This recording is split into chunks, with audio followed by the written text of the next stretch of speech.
Ladies and gentlemen, welcome back to Let's Play Planar Conquest with no fair fights! You have informed me that I cannot win the fight against the Phantom Beast because the Phantom Beast is ethereal, which means she ignores, or that thing ignores, my armor class. And the only thing my Valkyrie has is the armor class. She has no ranged weapons, so she will have to land and fight the enemies on foot. And with 63 life points and an attack of 5 to 15, we have no chance to beat a Phantom Beast. However, we can kill dwarves. So let's make this an episode about dwarves. Dwarves are a playable race, as we all know, and their basic unit are the defenders. The defenders have 40 life points, 15 armor class, which makes them durable for a tier 1 unit. Their upkeep cost with 1 gold and 1 food is a little bit higher than, for example, the Grey Elves tier 1 troop, because they only cost 1 food. Their saves of -4, -1 and 1 are actually quite abyssal. They've got 2 movement points and 4 figures per unit.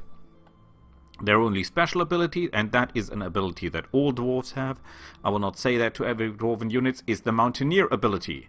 So they only need 1 movement points to move through hills. They do 3 to 10 damage with an attack bonus of +5, which is quite average for a tier 1 unit. The Arbalesters have 44 life points at level 2, an armor class of 14, which is a little bit lower, but they have the same upkeep as the defenders. Their saves with 441 are better, actually, a lot, than that of the defenders. Well, only in the regard of reflex save, but they're 5 points. And they have a special ability which is called Point Blank Shot. The elves have a unit that has the same, but it's a lot higher in tier, and that simply gives you +1 damage and +1 to hit if the enemy is within 5 tiles. They're doing 1 to 10 damage with their crossbows. Remember, this is piercing damage, so this ranged weapon can be totally ignored if you have Bone Aura active. With an attack bonus of +3, they're not likely to hit better armed targets. Their normal melee attack with 1 to 8 with +5 is pretty close to that of the defenders. The Hammerhands, however, are a totally different type of unit. They have 136 life points at level 5. They have an armor class of 16, and you get 4 of them per unit, which means every one of these 4 will attack with 2 hammers. First hand with 3 to 10 damage +8, and offhand 2 to 9 with +7 to the attack. Those guys can really rack out a lot of damage. Their special abilities are Mountaineer and Great Fortitude, +3 to the Fortitude saves, and they've got Iron Will with +3 to the Will saves. Their upkeep with +5 5 gold and 1 food is pretty high. Their saves with 915 are okay. However, all combat spells like missile spells and such fireballs will hit them pretty easily. The Runecannon, that thing is a real killer. The Runecannon has 50 to 72 life points with 12 armor class. You may say that is low, but it's actually not, because they've got mundane resistance. All normal damage will be reduced by 10, and their construct, so no poison, critical hits, gaze attacks, positive and negative energy attacks, mind or death effects are possible against this unit. Their resistances their saves with 6 to 2 calls for fireballs. Their upkeep with 6 gold is quite high. However, they're siege engines and mountaineers, and they do a ton of damage. With an attack bonus of +7, they do 12 to 36 damage, half bludgeoning, half fire damage. These guys are killers. Without any further ado, let's go right into them. Now you might say, Boris, their highest attack bonus is +8. Your armor class is 30. They cannot hit you. Actually, they can, because no matter how high your armor class is, the enemy will always hit you if they roll a natural 20. This game is based on a D20 system. That means a 1, no matter how high your attack bonus is, will always be a miss, and a 20, no matter how low your attack bonus is, will always hit you. So, for example,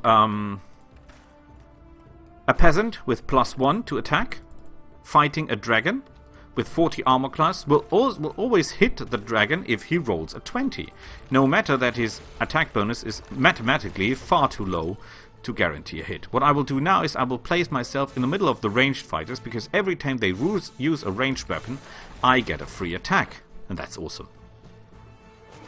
Bam! They cannot hit me because I'm immune to missile weapons. Our main concern are those hammerhead guys, because they can, as you can see, hit us. And that pretty well. Why, you ask? Well, that is because they have 2 weapons. And that means each of these units or figures will attack us 2 times. That means the chances for them to roll a natural 20 is quite high. And as you see, they hit us quite often. That is simply due to math. The ranged fighters are already dying. Whoa, I missed.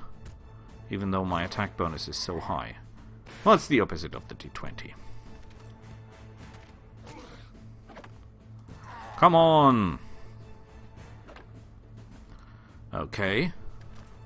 The real problem with this cleric here, with this flying Valkyr thing, is that we don't have a lot of good weapons, and she cannot heal. Although she's a cleric, she has no access to the normal D&D cleric spells of healing, for example.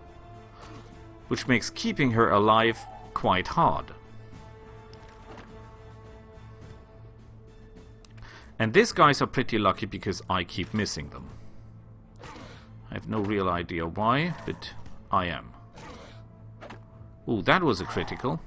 By the way, you could argue that, Boris, you said that you can only be hit by a natural 20.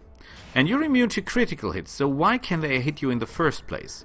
Well, that is easily explained. I'm immune to the critical part of the natural 20, meaning I don't get double or 3 times the damage. But I'm not immune to the hit itself, so I will take damage, although only normal damage. So, first siege engine down.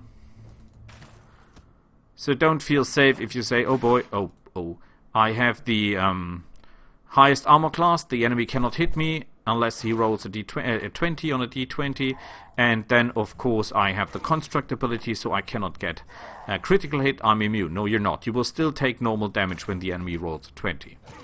You will only not take the double damage, which is, as you have seen just with the dwarves, quite good. Considering the number of attacks those guys do, for example, here they do 4 each turn I attack them, because there are 4 units, 4 figures in each unit, it is quite... well, no, how do I say that? This could have got a lot worse, because with that many number of attacks, if you simply collect or sum up the number of attacks that I get in the entire fight, it's not that much damage I'm actually receiving. Okay, they're down to 1 unit. Because actually a 20 is 5% chance. Ah, there I get 1 more, okay. But I'm still okay with 37 life points. And they're out. Thank you, sir. Now we have a level up, isn't that beautiful? But we can only choose 1 of all these abilities. And there's some really, really cool stuff here. Let's have a look what they have.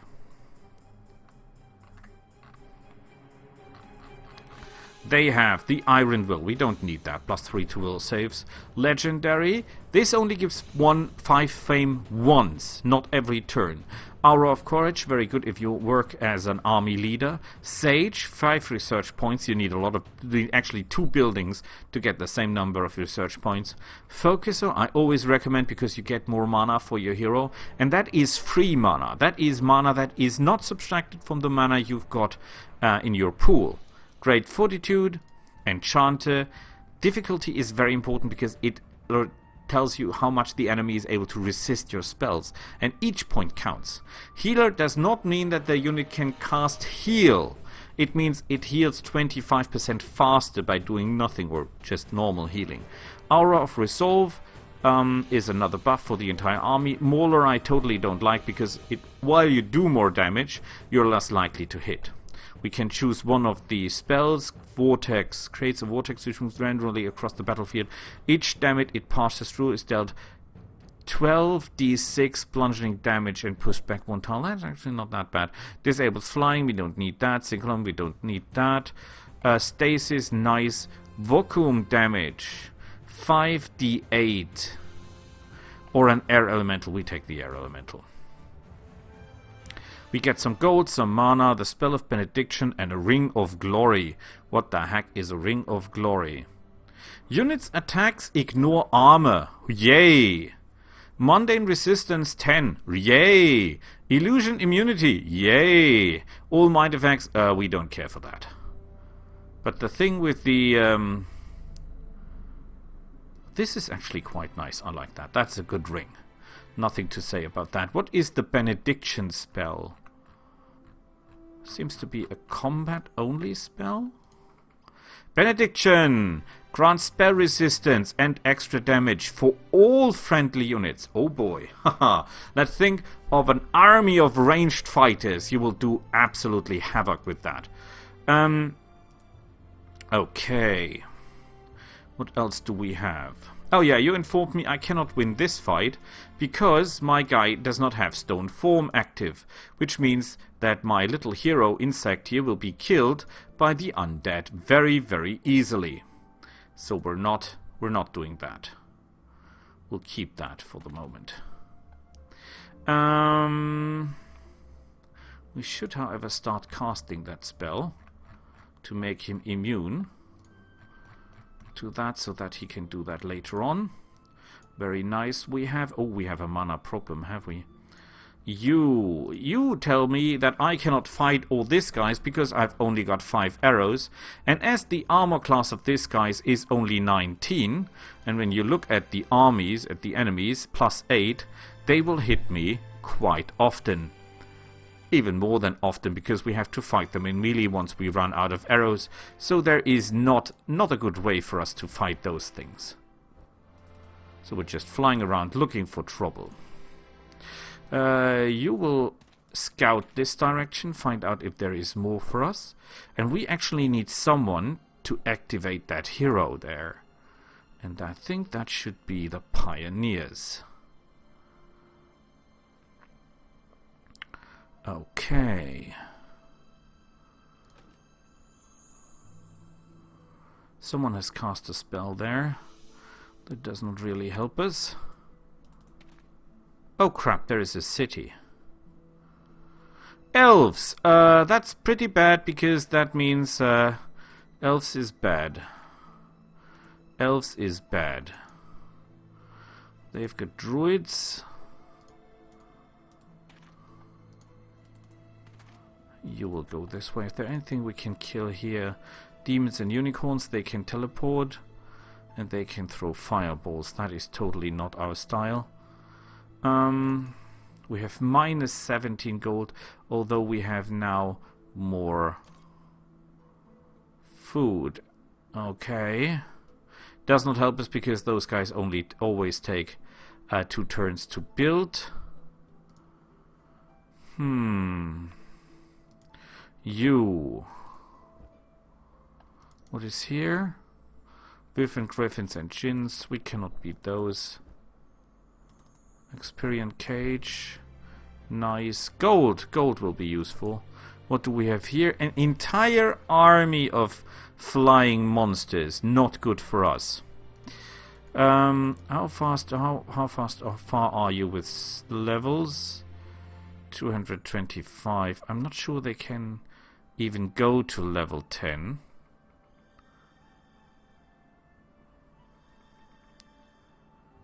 I think they're reserved at that point. You need a special perk to go higher, I guess. How is the research coming? Next turn we'll have the spell. We are researching. That will be next turn. Shocking weapon. Okay. 1d4 electricity damage. That is actually quite great. And this, by the way, is one of the best defensive spells you can ever get. Adds 2 fire giants to a city garrison during sieges.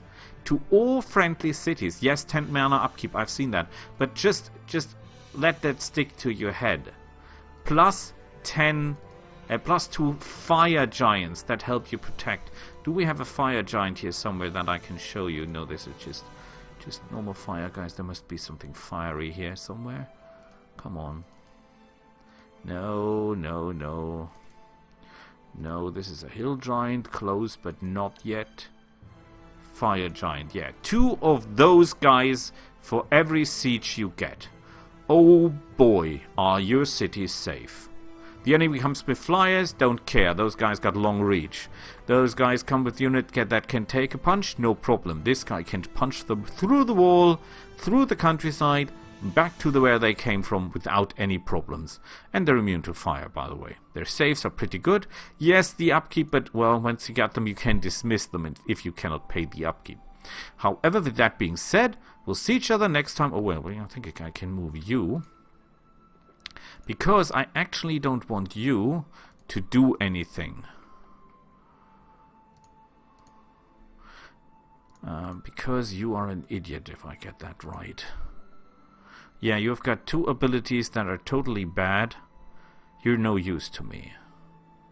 This is hard to say, but you are no use to me.